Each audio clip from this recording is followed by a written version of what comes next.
Muy buenas noches a todos. La historia que vamos a repasar no deja de ser una historia de amor.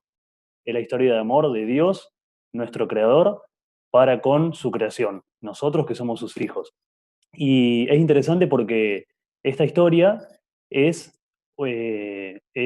conocida, pero muchas veces es malinterpretada, porque justamente existe desconocimiento de los personajes que participan. Si ustedes tienen sus Biblias cerca o celular, algún dispositivo que quieran buscar, vamos a leer en el libro de Apocalipsis. Es el último libro de la Biblia para ir entrando un poco en detalle acerca de lo que menciona la palabra de Dios respecto a esta historia que vamos a repasar, que para los que no conocen, es la primera vez tal vez que están escuchando, como lo indica el título de esta Semana Santa, de este momento que estamos conmemorando y recordando, trata acerca del sacrificio que hizo Jesús por nosotros, ¿sí? En el capítulo 13, ¿sí? El versículo 8 del capítulo 13 de Apocalipsis, dice lo siguiente. Dice, y la adoraron todos los moradores de la tierra, cuyos nombres, dice, no estaban escritos en el libro de la vida del Cordero que fue inmolado desde el principio del mundo. Bien, en este momento, eh, el libro de Apocalipsis, escrito por el apóstol Juan, por inspiración de Jesús. De hecho, para los que no conocen, Apocalipsis no es un libro difícil, de hecho, el significado de su nombre es revelación, y en esa revelación, Jesús lo que quiere hacer es contarnos esa historia desde el comienzo, bien hasta el final, cómo arranca todo de manera perfecta, después se arruina la historia de amor, pero finalmente termina siendo una historia feliz, un final feliz, donde, por supuesto, es el bien el que triunfa. Y en este versículo se identifican los dos mayores actores de este conflicto, que son Satanás y Jesús.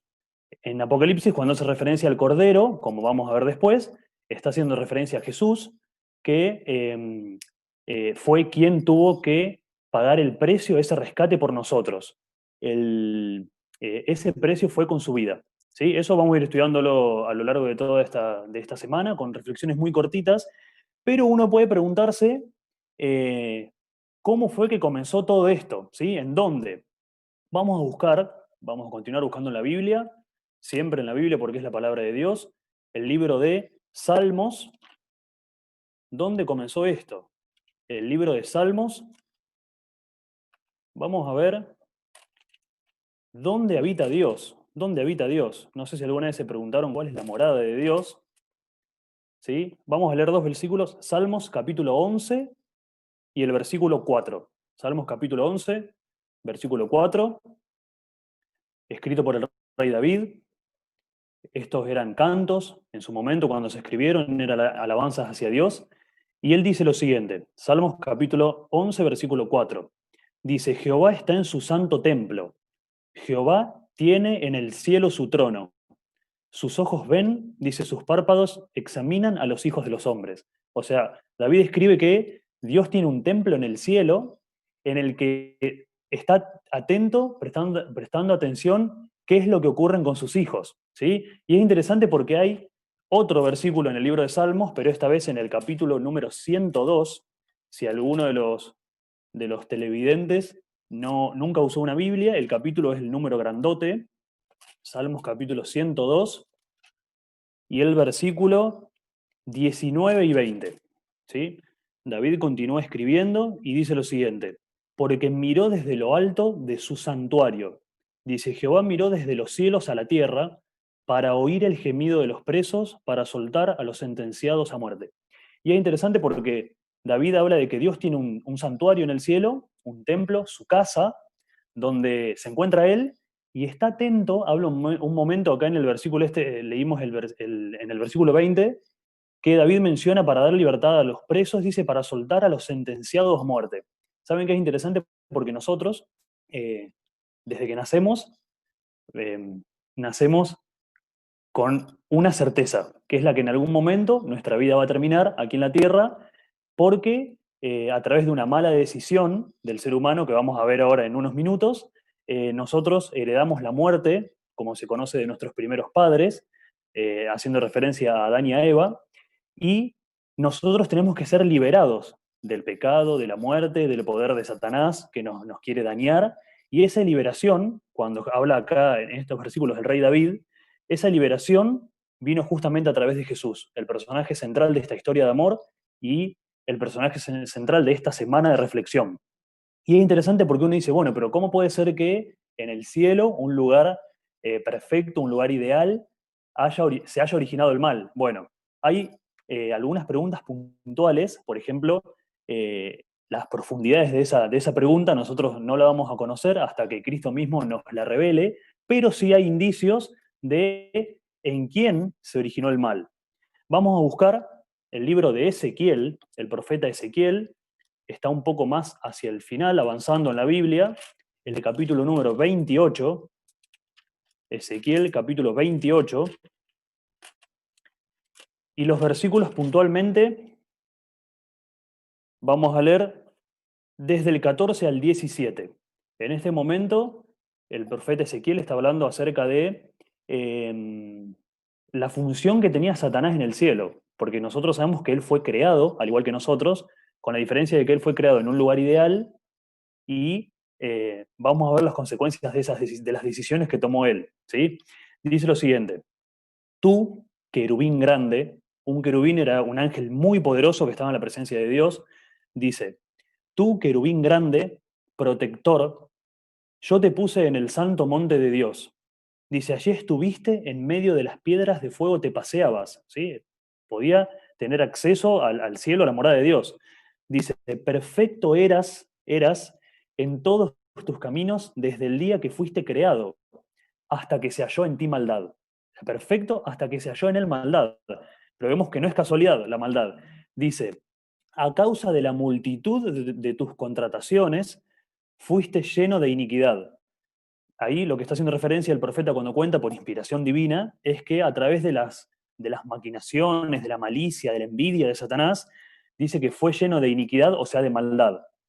Dice, y pecaste, por lo que yo te eché del monte de Dios y te arrojé de entre las piedras de fuego, oh querubín protector. Dice, se enalteció tu corazón, ahí vemos el orgullo, se enalteció tu corazón a causa de tu hermosura. Dice, corrompiste tu sabiduría a causa de tu esplendor. Yo te arrojaré por tierra, delante de los reyes te pondré para que miren en ti. Y es interesante porque nosotros vemos que Satanás en un lugar ideal, él en ese momento es en el que empieza a ver que los ángeles comienzan a adorar a Dios, él comienza a ver que Dios es bueno, comienza a ver que Dios tiene poder, pero que ese poder él lo comparte porque él es un Dios creador, es un Dios de amor, es un Dios de bien, y se genera envidia en él. Vamos a ver que es muy interesante porque la característica principal de Satanás es el orgullo, el egoísmo, la envidia, que vemos que es lo que en gran medida existe en nuestro mundo. Si nosotros vemos lo que es la realidad de hoy en día, las guerras, todo lo que existe, la desigualdad social, la opresión, en general el ser humano tiene tendencia a pensar en sí mismo. ¿Sí? Vemos que eso se originó en Satanás. Entonces uno puede decir, bueno, pero ¿cómo puede ser que desde el cielo haya venido a la tierra? ¿Por qué a la tierra? Dice, ¿qué tenemos nosotros que ver? Vamos a buscar nuevamente el libro de Apocalipsis, el último libro de la Biblia, libro de Apocalipsis, pero esta vez el versículo, perdón, el capítulo 12, Apocalipsis capítulo 12, y los versículos, perdón, desde el 7 al 9. Apocalipsis capítulo 12, versículos desde el 7 al 9. Esto describe una batalla en el cielo en el que se da antes de que Dios cree el mundo. Dice, después de que a Satanás se enalteció su corazón, se orgulleció y se rebeló, dice, después hubo una gran batalla en el cielo. Miguel, que es Jesús, dice, y sus ángeles luchaban contra el dragón. Ya vamos a ver quién es el dragón. Dice, y luchaban el dragón y sus ángeles. ¿Sí? Vemos una guerra en el cielo. Dice, pero no prevalecieron, ni se halló ya lugar para ellos en el cielo. O sea, no había lugar en el cielo para Satanás y sus aliados. Dice, y fue lanzado fuera el gran dragón, la serpiente antigua, dice que se llama Diablo y Satanás. Ahí vemos que el dragón es Satanás. Vemos el conflicto entre Jesús y Satanás. Dice, el cual engaña al mundo entero. Dice, fue arrojado a la tierra y sus ángeles dice, sus ángeles fueron arrojados con él. Ahí vemos que en la guerra en el cielo, en la guerra celestial, bien podría hacerse una película de esta guerra, vemos que Satanás es derrotado, por supuesto, y es expulsado. Pero es curioso porque en uno de los versículos, en el versículo 9 dice, el cual engaña al mundo entero. Vemos que él no solo es malo, no solo es egoísta, sino que se encarga de engañar a otras personas para que también crean en la mentira que él cree, ¿sí? Para que compartan su maldad. Entonces vemos que él es expulsado del cielo y la pregunta podría ser, bueno, ¿cómo llegó a la tierra? Hay unos versículos muy determinantes que están bien al principio de la Biblia. Ahora vamos a ir al primer libro de la Biblia. Se encuentra en el libro de Génesis, pero significado de origen u orígenes, capítulo 3 hasta el capítulo 2, el capítulo 1 y el capítulo 2 de Apocalipsis era todo perfecto, habla de la creación de Dios, de paso es interesante si ustedes lo quieren leer en estos días, pero en el capítulo 3 comienza a hablar de la desobediencia del hombre. Y ahí vemos que habíamos mencionado que Satanás es engañador de profesión, y vemos la conversación que tiene con Eva, que es interesante porque en el texto se revela cómo Eva fue separándose de Dios, y después Adán también, y hay un momento en el que ellos están conversando y en el versículo 6 puntualmente vemos que dice, y vio la mujer que el árbol era bueno para comer, dice, el árbol es donde estaba Satanás en forma de serpiente conversando con Eva, y le dice, vio que era Eva, vio que el árbol era bueno para comer y que era agradable a los ojos, árbol codiciable para alcanzar la sabiduría, y tomó de su fruto. Dice, tomó de su fruto, dice, y comió. Y dio también a su marido, a Adán, el cual comió así como ella. Entonces vemos que en ese momento es el momento crucial de la historia de la humanidad en el que el ser humano elige separarse de Dios, elige amar a Satanás en vez de a Dios y elige por su propia decisión arruinar la creación de Dios. Ese es el momento en el que en el ser humano se rompe ese lazo perfecto con Dios, con el cielo, con Jesús, con el Espíritu Santo, y le entrega el dominio de la tierra a Satanás. Es el momento en el que lo habilita a Satanás para empezar a obrar en la tierra, y no solo eso, sino que daña la naturaleza del hombre. O sea, fue tanta la separación que dañó nuestra misma naturaleza, ¿sí? Entonces, ¿qué podemos hacer ante esto? Bueno, vamos a buscar el libro de Romanos, porque uno puede decir, bueno, ¿y ahora qué hacemos ante el pecado, ante la maldad, si nosotros estamos dañados? Bueno, ¿qué solución tiene Dios? Vamos a buscar el libro de Romanos, una carta escrita por Pablo, por el apóstol Pablo. Se encuentra en el Nuevo Testamento, después del libro de Hechos. Romanos, una carta, como su nombre lo indica, dirigida a los cristianos de Roma en aquel momento. Vamos a buscar el capítulo 5, Romanos capítulo 5, y el versículo puntualmente 17. Antes de leerlo, el apóstol Pablo en este momento está hablando sobre Adán y sobre Jesús, ¿sí? Está hablando sobre dos personas muy importantes en la historia de la humanidad que tuvieron mucho que ver con nosotros y con el desenlace total de toda esta historia. Vimos que a través de la decisión de Adán y de Eva entró el pecado en el mundo, pero el apóstol Pablo menciona algo muy interesante y dice, pues si por la transgresión de uno solo reinó la muerte, ahí está hablando de Adán, dice, si por la transgresión de Adán entró la muerte en el mundo, dice, mucho más reinarán en vida por uno solo. ¿Quién es? Jesucristo, dice, los que reciben la abundancia de la gracia y del don de la justicia. Entonces vemos que por Adán entró la muerte, pero por Cristo la vida. Cuando Él se manifiesta, ¿sí? Cuando Jesús se hace hombre, Jesús es esa tercera persona de la Trinidad, ¿sí? Recordemos que está junto al Padre, a Dios y al Espíritu Santo. Cuando Jesús se hace hombre, ¿sí? Como nosotros, un cuerpo humano igual al nuestro y demás, está en la tierra, es tentado como nosotros y demás, Él tiene la vida de obediencia perfecta que Adán y Eva no tuvieron y que nosotros no podemos tener. Jesús vivió una vida de obediencia perfecta porque tuvo una comunión íntima con Dios, lo amó, ¿sí? Se hizo uno con Él en el sentido de que siempre oraba, siempre estudiaba la Biblia, Jesús siempre predicó la palabra de Dios, y entonces gracias a eso, gracias a la fortaleza que le dio Dios, que también nos puede dar a nosotros, es que Él pudo tener una vida perfecta, y finalmente uno podría decir, bueno, ¿y por qué murió? Ustedes saben que hay más versículos que no vamos a leer todos por cuestión de tiempo, pero en Romanos capítulo 6, versículo 23, dice que la paga del pecado es la muerte, porque cuando nosotros pecamos, o sea, cuando nosotros elegimos separarnos de Dios, cuando nosotros elegimos desobedecerlo a Él, cuando nosotros elegimos otro camino que el que nuestro Padre amante nos muestra, nosotros indudablemente nos separamos de Él y el único final posible es la muerte. Ahora, Dios tiene una solución para esa muerte. Y como mencionaba acá el apóstol Pablo, en el libro de Romanos, vemos que dice que por Cristo entró la vida. Entonces, hay un versículo más que es muy conocido, tal vez está en el libro de Juan, en el Evangelio según San Juan, vamos a buscar. Es tal vez el versículo más conocido de la Biblia, tal vez alguno de los oyentes o televidentes nunca ha estudiado mucho la Biblia. Este versículo seguro que les suena muy conocido, se encuentra en el capítulo 3 y el versículo 16.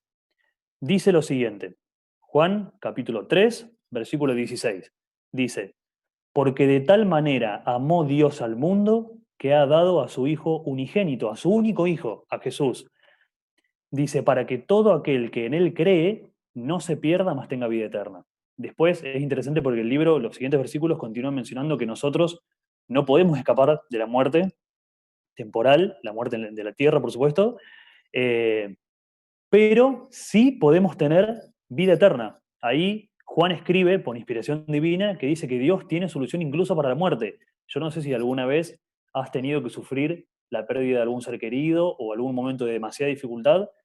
Dios promete que a través de Jesús, si creemos en Él, va a haber un momento en el que eso se va a terminar, en el que no va a haber pecado, no va a haber dolor, no va a haber maldad, no va a haber muerte, ni nada negativo, no se van a marchitar las plantas, no va a haber noche, va a ser un mundo perfecto. Y eso es gracias a Jesús, gracias a que Él dio su vida por nosotros, ¿sí? Él pagó el precio de rescate con su sangre, ¿sí? La transgresión de la ley demanda una vida. Y esa vida tiene que ser sin pecado. Esa vida fue la que vivió Jesús por nosotros. Quiero leer el último versículo, compartir con ustedes el último versículo que se encuentra en el libro de Primera de Pedro. Libro de Primera de Pedro, o mejor dicho, es una carta, una epístola de Pedro. Escribió dos, ¿no? No más. Primera carta de Pedro, el Pedro que tenía un carácter complicado antes de conocer a Jesús y después, por la gracia de Dios, fue transformado, algo que también podemos ser partícipes nosotros. Capítulo 1, y voy a leer desde el versículo 18 al 21, que resume todo lo que vinimos hablando.